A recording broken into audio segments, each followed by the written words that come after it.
अलंकापुरी पुण्यभूमी पवित्र, जिथे नांदतो ज्ञानराजा सुपात्र. जया आठविता महापुण्यराशी, नमस्कार माझा सद्गुरु श्री ज्ञानेश्वरांसी. ओम नमो भगवते वासुदेवाय. श्री गणेशाय नमः. श्री ज्ञानेश्वरी अध्याय 18, भाग 18. ध्वनीने, नादाने जर वाद्यांचा आश्रय केला नसता तर श्रवण प्रत्यक्षता त्याला कशी आली असती, किंवा सुगंधाने फुलाचे रूप धारण केले नसते तर त्याचा व्यक्तिगत भोग कसा घडला असता. पक्वान्नाच्या रूपाने गोडी अवतरली नसती तर जिभेला तिचा भोग कसा घडला असता, किंवा आरशा वाचून डोळ्याला डोळा कसा दिसला असता. ब्रह्म श्रीगुरूंचे रूप घेऊन जर आकाराला आले नसते तर त्यांची उपासना कशी करता आली असती. तसे अगणित जी ब्रह्मवस्तू ती 700 श्लोक रूपाने गीतारूपाने प्रगट झाली नसती तर त्याची या जगात लोकांना कशी प्राप्ती झाली असती. ढगातील पाणी समुद्राचेच असते, पण लोकांची दृष्टी त्या विषयीचीच असते. कारण जे अमर्याद समुद्र स्वरूप कोणालाही व्यावहारोपयोगी नसते आणि वाणी जेथे पोचू शकत नाही अशा त्या ब्रह्मवस्तूने या उत्तम श्लोकाचे रूप घेतले नसते तर श्रवणाला व वाणीला त्याचा भोग कसा घेता आला असता. म्हणून श्रीकृष्ण अर्जुन संवादाला गीता ग्रंथाचे रूप देऊन ठेवण्यात महर्षी व्यासांनी जगावर महान उपकार करून ठेवले आहेत. आणि तोच श्री व्यासजींचा ग्रंथ त्यातील पदांच्या अर्थाकडे लक्ष देऊन श्रोत्यांना ऐकण्यास सुलभ योग्य अशा प्राकृत मराठी भाषेत मी आज लिहिला आहे. व्यासांतिकांसारखे थोर ज्ञानीही आत्मवेत्ते जेथे वर्णन करताना क्वचित प्रसंगी सांशक असतात अवर्णनीय वस्तू वर्णन करण्यामुळे, तेथे मी एक गरीब वाङ्मय सेवा करीत आहे. कारण मला पूर्ण विश्वास आहे की हा गीतेश्वर अत्यंत भोळा आहे. व्यासोक्तीरूपी सुमनांच्या माळा त्याने गळ्यात जरी धारण केल्या असल्या तरी माझ्या रंकांच्या दुर्वादळांचा तो अव्हेर करणार नाही.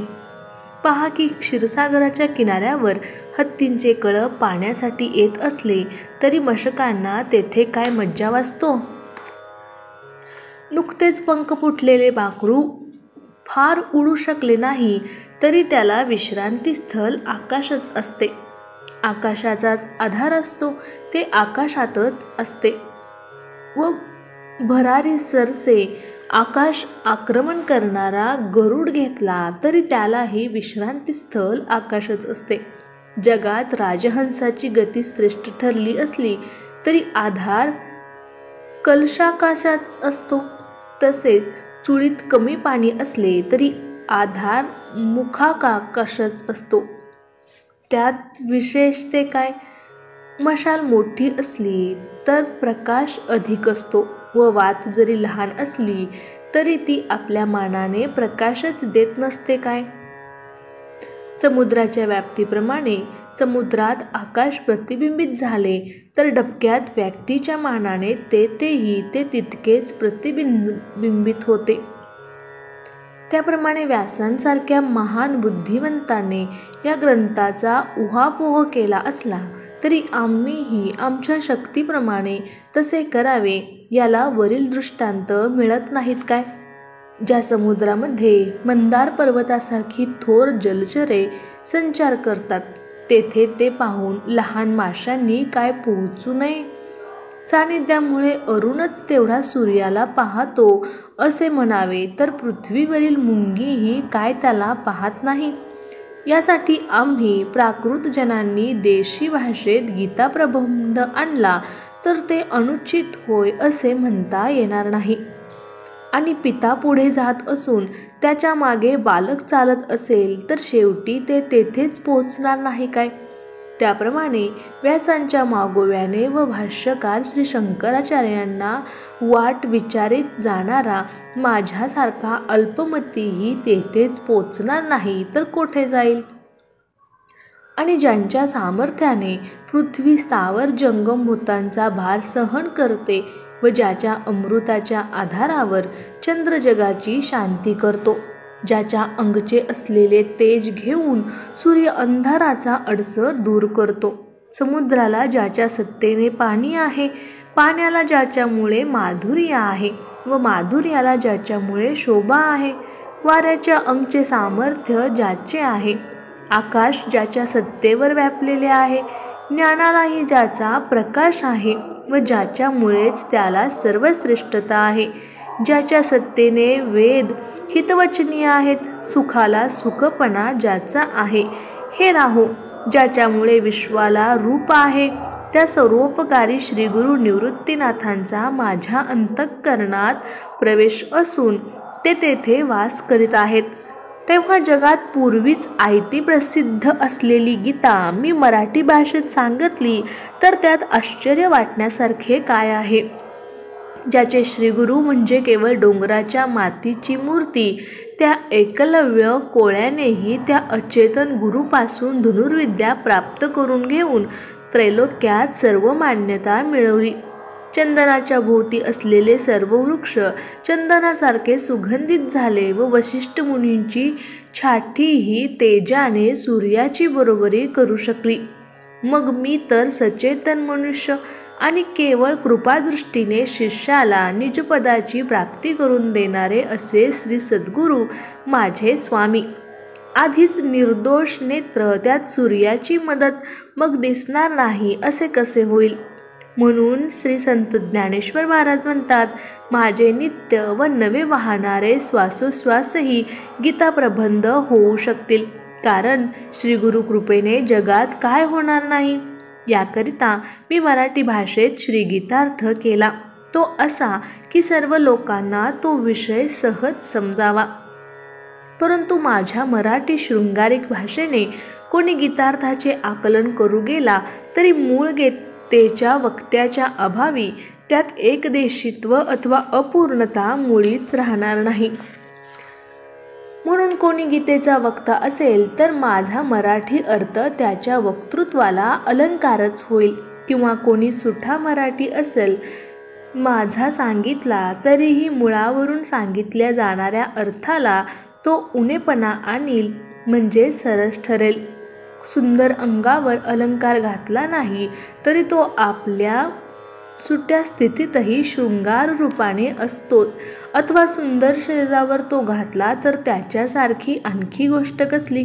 किंवा मोती ही जातच अशी आहे की ती सोन्याशी सहकार करून त्यालाही सौंदर्य आणतात, किंवा सुटी असली तरी स्वतःच्या अंगानेच शोभतात. अथवा वसंत ऋतूच्या आरंभीची वाटोळी मोगऱ्याची फुले हारात असोत किंवा सुटी असोत, त्यांच्या सुगंधात फरक पडत नाही. त्याप्रमाणे गीतेवरील वक्तृत्वाला शोभा देणारा, स्वतंत्रपणे रंग भरविणारा असा माझ्या आवडीचा हा ओवीबद्ध प्रबंध मी रचिला आहे, असे श्री ज्ञानेदेव महाराज म्हणतात. त्या प्रबंधात आबालवृद्धांना समजण्यासारख्या ओव्यांनी ब्रह्मरसांचा आस्वाद घेता यावा अशा प्रकारे अक्षरांची रचना केली आहे. चंदनाच्या झाडाजवळ गेल्यावर त्याला फुले येईपर्यंत सुगंधासाठी जशी वाट पाहावी लागत नाही, त्याप्रमाणे या प्रबंधाचे नुसते श्रवण घडताच जर समाधी लागते तर त्याचे व्याख्यानपूर्वक श्रवण झाल्यावर तो काय व्यसन लागल्याशिवाय राहील. पठणाच्या निमित्ताने आवृत्ती सुरू केली तरी प्रसादाने आपोआप अर्थविषयक पांडित्य स्फुरण पावते व मग त्या गोडीपुढे अमृताचा लाभही तुच्छ वाटतो. तसे हे आयते प्राप्त झालेले अमृताहून गोड असे कवित्व विश्रांतीचे स्थान होऊन त्याच्या श्रवणानेच मनन व निधिध्यासन त्यांची आवश्यकता उरली नाही. हे श्रवण वाटेल त्या मनुष्यालाही आत्मानंदाचा शेलका भोग घडविल व त्याच्या सर्वेंद्रियांना टवटवीत देईल. आपल्या अंगच्या सामर्थ्याने चकोरांना चंद्रकिरणांच्या ठिकाणचा अमृताचा भोग घडो. पण जगातील कोणालाही चांदण्याचा भोग घडतोच. त्याप्रमाणे ह्या अध्यात्मशास्त्रात अंतर्मुख वृत्तीचे पुरुषच अधिकारी आहेत. हे खरे असले तरी इतर लोक केवळ माझ्या ग्रंथरचनेच्या चातुर्याने मोहकपणाने आनंदित होतील, असा श्रीगुरु निवृत्तीनाथांचा महिमा आहे. हा केवळ माझा ग्रंथ नसून हे त्यांच्या कृपेचेच ऐश्वर्य आहे. क्षीरसागराच्या जवळ देवी पार्वतीच्या कानात त्रिपुरारी श्री शंकरांनी ते ज्ञान केव्हा सांगितले हे न कळे, पण ते ज्ञान क्षीरसागरांच्या लाटांमध्ये माशाच्या पोटात गुप्त असलेले भगवान विष्णू श्री मत्स्येंद्रनाथ यांना प्राप्त झाले. ते मत्स्येंद्रनाथ सप्तशृंगी पर्वतावर संचार करीत गेले असताना त्यांच्या दर्शनाने तेथे असलेला अवयव तुटलेला चौरंगीनाथ हा एकदम सर्वावयव पूर्ण झाला. मग स्वतःप्रमाणे अखंड समाधी भोगता यावी म्हणून ती ज्ञानमुद्रा मत्स्येंद्रनाथांनी गोरक्षनाथास दिली. त्या मुद्रा ज्ञानाने मत्स्येंद्रनाथांनी योगरूपी कमलिनीचे सरोवर व विषयांचा नाश करणारा महाशूर अशा जणू सर्वेश्वरालाच त्या योगसमुद्रा ऐश्वर्य पदावर स्थापून अभिषेक केला. मग त्या गोरक्षनाथांनी श्री शंकरापासून परंपरेने प्राप्त झालेले अद्वयानंद ऐश्वर्याचा सामर्थ्यासह श्री गहिनीनाथांवर कृपाप्रसाद केली. तो गहिनीनाथ कलिकाल पीडित जीवांकडे पाहून श्री निवृत्तीनाथांपाशी येऊन त्यांना अशी आज्ञा केली की आदिगुरु श्री शंकरांपासून अशा प्रकारच्या गुरुशिष्य परंपरेने बोधाचा जो उपदेश आमच्यापर्यंत आला आहे त्या सर्वांचे ग्रहण करून कलिपीडित ते जीव असतील त्यांच्या उद्धारासाठी सत्वर धावून जा. श्री निवृत्तीनाथ स्वभावाचेच कृपाळू होते. त्यात अशी गुरुआज्ञा झाल्यावर तो कृपाळू स्वभाव वर्षाकालीन मेघाप्रमाणे जागृत होऊन जीवांवर कृपावर्षाव करू लागला. मग आर्तजनांचा कळवळा येऊन श्री निवृत्तीनाथांच्या कृपेने गीतार्थ ग्रंथाच्या निमित्ताने जीवांवर जो शांतरसाचा वर्षाव केला तोच हा ज्ञानेश्वरी ग्रंथ आहे. श्रीगुरूंच्या कृपामेघापुढे मी आपल्या कल्याणार्थ चातकासारखा अनन्य होतोच व त्या माझ्या अनन्यतेमुळेच गुरुप्रसादाने मला एवढे ग्रंथयश प्राप्त झाले. असे गुरु परंपरेने प्राप्त झालेले आपले जे समाधीधन ब्रह्मानंद निजधन ते श्रीगुरूंनी ग्रंथरूप रचना करून माझ्या स्वाधीन केले. एरवी न शिकलेला न बहुश्रुत किंवा स्वामी सेवेचे ज्ञान नसलेल्या माझ्यासारख्याला या ग्रंथरचनेची योग्यता कोठून असणार. परंतु माझ्या श्रीगुरूंनी मला निमित्त करून गीता प्रबंधाच्या योगाने सर्व जगाचे रक्षण केले हेच खरे. तरी पुरोहिताच्या नात्याने मी जे काही कमी अधिक बोललो असेन ते आपण मातेप्रमाणे संत सज्जनांनी मानून घ्यावे अशी प्रार्थना आहे. शब्दरचना कशी करावी, प्रमेय कसे व्यक्त अथवा सिद्ध करावे किंवा भाषालंकार कशाला म्हणतात याचे मला स्वतःला काही ज्ञान नाही. परंतु कळसूत्री बाहुले जसे सूत्रधार हलविल तसे हलते. त्याप्रमाणे माझ्या स्वामींनी मला जशी स्फूर्ती दिली तसे मी बोललो. यासाठी ग्रंथाच्या गुणदोषांविषयी मी फारसे क्षमा मागणे करीत नाही, कारण मी आचार्य संजात म्हणजे श्रीगुरूंनी प्रगट केलेल्या अर्थाचे नुसते गुंफन केले आहे. शिवाय आपणासारख्या संतसभेमध्ये जर आश्रय करणारा जो मी त्याच्या ठिकाणी काही उणेपणा राहिला तर मी लढिवाळपणे तुमच्यावर रुसेन. परिसाचा स्पर्श झाल्यावरही जर लोखंडाचा लोहत्वाचा विटाळ पेटला नाही तर दोष कोणाचा? अर्थातच परिसाचा. ओहळावर इतकीच जबाबदारी आहे की त्याने वाटेल त्या मार्गाने गंगा गाठावी. इतके करूनही तो गंगात्व न पावेल तर त्याचा तो दोष नव्हेच. म्हणून परमपुण्याईने तुम्हा संतांच्या चरणापाशी मी प्राप्त झालो आहे. आता मला या जगात काय कमी असणार? अहो, माझ्या गुरुमाऊलींनी मला आपणा संत चरणांची प्राप्ती करून दिली आहे. त्यायोगे माझ्या सर्व इच्छा परिपूर्ण झाल्या आहेत. पहा की आपल्यासारखे माहेर मला प्राप्त झाल्यामुळे माझा ग्रंथाविषयक बुद्धीतील आग्रह सुखाने सिद्धीस गेला. अहो, सर्व पृथ्वी गोल सोन्याचा करता येईल, चिंतामणीचे पर्वत निर्माण करता येतील, 7ही सागर अमृताने भरता येतील, किंवा जितक्या चांदण्या आहेत त्यांचे चंद्र बनविणेही कठीण नाही, कल्पतरूंच्या बागा लावणे कठीण नाही. हे सर्व शक्य होईल, पण गीतार्थाचे रहस्य मला समजणार नाही. असे असूनही माझ्यासारख्या एका मुक्या मनुष्याने सर्व लोकांना उघड्या डोळ्यांनी ग्रहण करता येईल असा ग्रंथ मराठी भाषेत लिहावा, हा एवढा मोठा ग्रंथसागर उतरून जाऊन पलीकडे जो कीर्तिध्वज फडकत आहे, अशा प्रकारे गीतेच्या अर्थरूपी मंदिराची रचना करून अखेरचा कळस किंवा शिखर म्हणून 18व्या अध्यायाची योजना करून त्यात श्रीगुरुरूपी शिवलिंगाची स्थापना करून मी त्याची पूजा करतो. गीता ही निष्कपट प्रेम करणारी माऊली आहे. तिची चुकामुक होऊन जो मी तान्ह्या मुलाप्रमाणे व्यर्थ भटकत होतो, त्या मायलेकांची गाठ घालून दिलीत, ही आपली कृपा होय. तुम्हा सज्जनांच्या कृपेने जसे गीतार्थाचे आकलन झाले तसे मी बोललो असलो तरी मी काही सामान्य कृती नाही. उपकार किती म्हणून सांगावेत. आपल्या कृपेने ग्रंथ सिद्धीस जाऊन जो हा सोहळा मी पाहत आहे त्याने माझ्या जन्माचे सार्थक झाले आहे. तुम्हा सज्जनांवर पूर्ण भरवसा ठेवून ज्या ज्या कृपेची मी आशा धरून राहिलो ती सर्व आपण सफल करून मला सुखी केले आहे.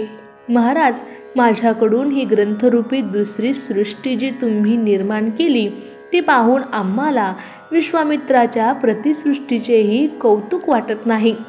ती नश्वर सृष्टी त्रिशंकू राजाच्या उद्देशाने व ब्रह्मदेवाला कमीपणा आणण्याच्या हेतूने त्यांनी निर्माण केली. पण आपली ही कृती निर्हेतुक व शाश्वत आहे. श्री शंकरांनी भक्त उपमन्यूसाठी क्षीरसागर उत्पन्न केला, पण तीही उपमा आपल्या कृपेला अपुरी पडते, कारण त्या सागराच्या पोटात विष आहे. अंधकाररूपी राक्षस चराचराला त्रास देत असता त्या चराचरावर धावा सूर्याने तावून पुरवला, अंधार नाहीसा केला, पण त्या उष्णतेचा ताप झाला. चंद्राने आपल्या चांदण्याला खर्ची घालून जगाचा ताप शांत केला हे खरे, पण त्या कलंकयुक्त चंद्राची उपमा या ग्रंथाला कशी द्यावी. म्हणून तुम्ही संतांनी माझ्याकडून त्रैलोक्याला उपयोग व्हावा असा जो ग्रंथ निर्मिला तो निरुपमा आहे, किंवा माझे हे गीताधर्म कीर्तन सिद्धीला गेले हे केवळ आपल्या कृपेचे फळ होय. मी आता करण्यासारखे एकच काम माझ्याकडे उरले आहे, ते म्हणजे आपली सेवा हे होय. आता सर्व विश्वाचा आत्मा जो परमेश्वर, त्याने त्या माझ्या वाङ्मय यज्ञरूप सेवेने प्रसन्न होऊन माझ्यावर हा प्रसाद करावा. खलदृष्ट लोकांच्या दृष्टबुद्धीमध्ये पालट पडून त्यांना सत्कर्माची आवड उत्पन्न व्हावी व सर्व भूतांच्या ठिकाणी परस्पराबद्दल मित्रभाव नांदावा. पातकरूप अंधकाराचा नाश होऊन जगात धर्मरूप सूर्याचा उदय व्हावा व प्राणीमात्रांच्या सदिच्छा फलद्रूप होत ईश्वरनिष्ठांचा समुदाय भूतलावर सकल मांगल्यांचा अखंड वर्षाव करीत असलेला सर्व भूतांना भेटो. ती संत मंडळी म्हणजे चालते बोलते कल्पतरूंचे बगीचे आहेत. सचेतन असे चिंतामणींचे गाव व अमृताचे बोलते समुद्रच आहेत. निष्कलंक चंद्र, ताप न देणारा सूर्य असे जे सज्जन ते सर्व लोकांच्या प्रेमाचे स्थान असोत. किंबहुना त्रैलोक्य सुखी होऊन त्यांनी विश्वपालक जो आदिपुरुष त्याचे अखंड भजन करावे. आणि विशेषतः येथे हाच ग्रंथ ज्यांनी आपले उपजीव जगण्याचे साधन मानले आहे, सर्वाधार तारक, त्यांना दृष्ट व अदृश्य विजय सुखाचा लाभ घडत जाओ. तेव्हा सद्गुरू श्री निवृत्तीनाथ प्रसन्न होऊन म्हणाले, तथास्तु, तुझी ही इच्छा सफल होईल असा माझा तुला प्रसाद आशीर्वाद आहे. त्यायोगे श्री ज्ञानेश्वर महाराज सुखी झाले. याप्रमाणे कलियुगात महाराष्ट्र देशात गोदावरीच्या दक्षिण तीरावर त्रिभुवनात पवित्र असलेले अनादी पंचक्रोश क्षेत्र नेवासे येथे सर्व जगाचे जीवनसूत्र श्री महालय मोहिनी राजा आहे. त्या क्षेत्रात यदुवंशाला भूषण असणारा व सकल कलांचे स्थान असा न्यायनिष्ठ रामराजा होता. तेथे श्री शंकरापासून ज्यांची परंपरा चालत आलेली आहे असे श्री निवृत्तीनाथ महाराज, त्यांचा शिष्य श्री ज्ञानेश्वर ह्याने गीतेला देशी भाषेचा अलंकार चढविला. त्याप्रमाणे भारतातील प्रसिद्ध भीष्म पर्वात श्रीकृष्ण अर्जुनांचा जो गोड संवाद झाला, जो उपनिषदांचे सार व शास्त्रांचे आद्यस्थान, माहेरघर व परमहंसाचे क्रीडा सरोवरच आहे. श्री निवृत्तीनाथांचे शिष्य श्री ज्ञानेश्वर महाराज म्हणतात, त्या गीतेचा 18वा अध्याय हा कलश म्हणजे शेवटचा अध्याय होय. या ग्रंथाच्या पुण्यरूप संपत्तीने सर्व जीवमात्रांना उत्तरोत्तर संपूर्ण सुखप्राप्ती हो. शके 1212 मध्ये ज्ञानेश्वर महाराजांनी ही टीका केली, ती सच्चिदानंद बाबांनी आदराने लिहिली. श्री एकनाथ महाराजांनी ज्ञानेश्वरी ग्रंथ संशोधित केल्यानंतर श्री ज्ञानेश्वरीच्या संबंधाने लिहिलेल्या ओव्या शके 1506 तारण नाम संवत्सरामध्ये श्री जनार्दन महाराजांचे शिष्य एकनाथ महाराज यांनी गीता ज्ञानेश्वरीची प्रत शुद्ध केली. ग्रंथ मूळचाच अतिशुद्ध होता, परंतु लोकांतील पाठभेदाने क्वचित शुद्धतेला बाधा आला होता. तो पाठभेद शुद्ध करून ज्ञानेश्वरीची प्रत शुद्ध झाली आहे. ज्यांची गीतेवरील टीका ज्ञानेश्वरी वाचली असता गीता ग्रंथाच्या अर्थाविषयी आर्त असलेल्या भाविक लोकांना ज्ञानप्राप्ती होते, त्या अतिपवित्र श्री ज्ञानेश्वर महाराजांना नमस्कार असो. फार वर्षांनी येणाऱ्या भाद्रपद महिन्यातील कपिला षष्टीच्या पर्वणीचे सुयोगावर गोदा तीरावर पैठण क्षेत्रात प्रतशुद्ध करणे समाप्त झाले. ज्ञानेश्वरीच्या मूळच्या पाठात जो पदरची ओवी प्रक्षिप्त करील मराठी भाषेत, त्याने अमृताच्या ताटात नरोटी करवंटी ठेवण्यासारखेच होय. हरिओम तत्सत. ओम श्री कृष्णार्पण नमस्तु. या प्रकारे ज्ञानेश्वरीचा 18वा अध्याय संपूर्ण झाला.